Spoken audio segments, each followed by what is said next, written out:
Top former intelligence officials are pushing back after President Trump revoked the security clearance of former CIA Director John Brennan. More than a dozen former U.S. officials, including former CIA directors and deputy directors, signed a letter in support of Brennan.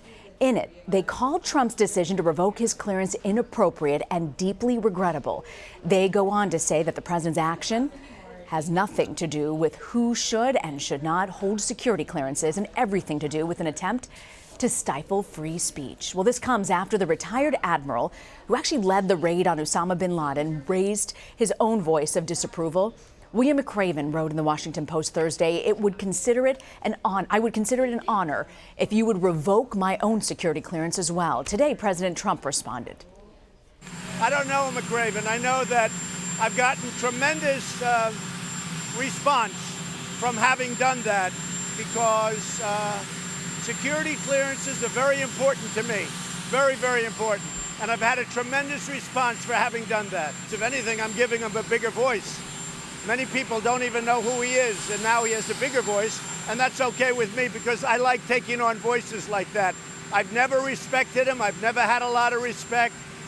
And Senator Burr said it best. If you knew anything, why didn't you report it when you were before all of these committees?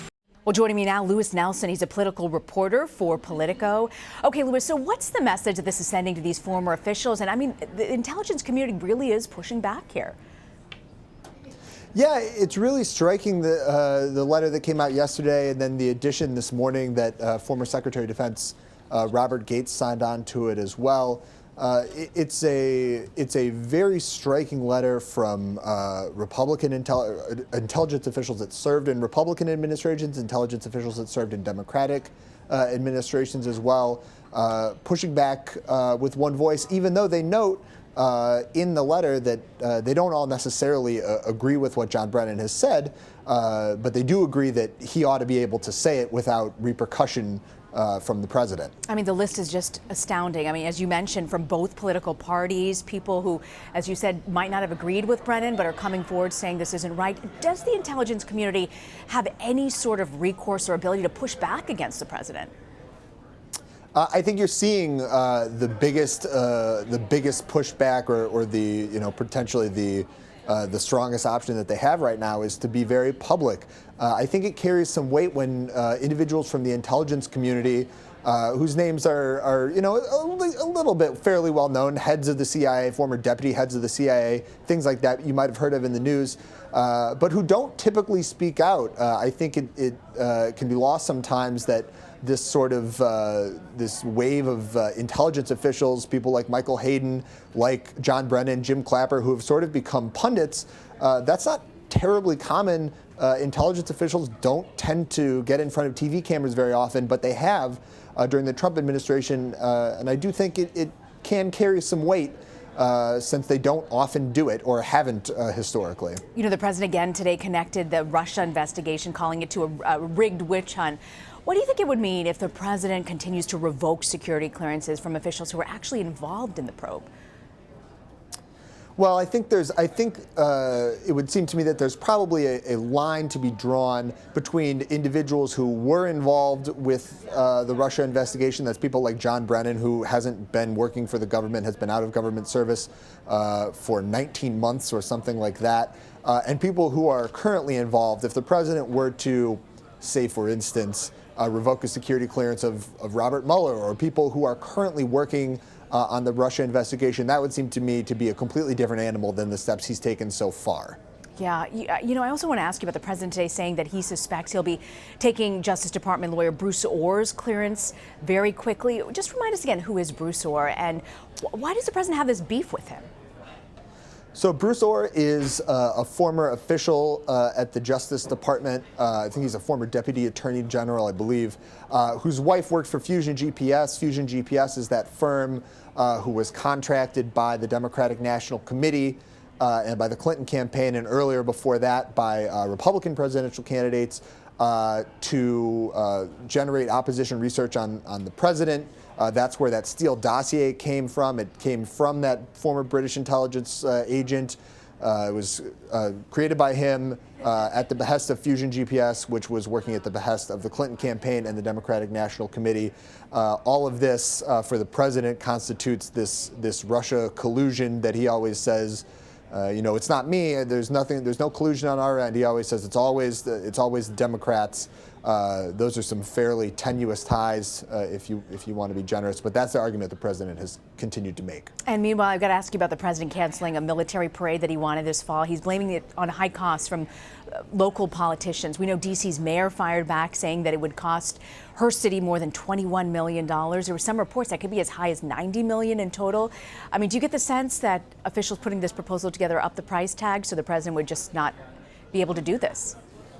Well, that's certainly the accusation the president is making. He essentially accused the local politicians here, the district government, of price gouging him, of driving up the price such that this wouldn't be a feasible event. All this happened yesterday after reports came out that the estimate for this parade was something around $92 million. The original estimates had been, $12 million or $30 million. So it's a pretty significant jump yesterday.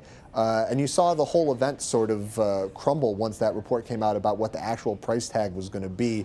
The district, Mayor Bowser, like you said, came out today and said it was going to cost, at least on the district's end, somewhere in the neighborhood of $20 million for all the security. And my colleagues here at Politico actually got a line-by-line estimate from the district of what the city was estimating it was going to cost.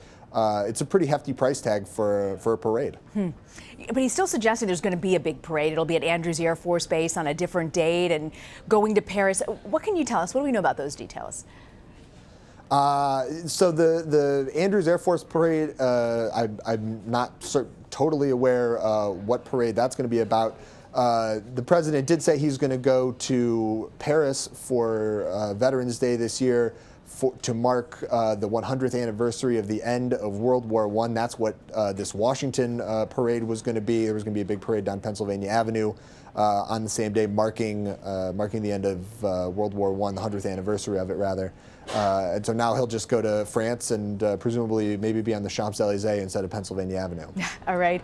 I do want to ask you, though, about the president who's firing off tweets against Governor Andrew Cuomo after Cuomo said, and I'm quoting here, "We're not going to make America great again.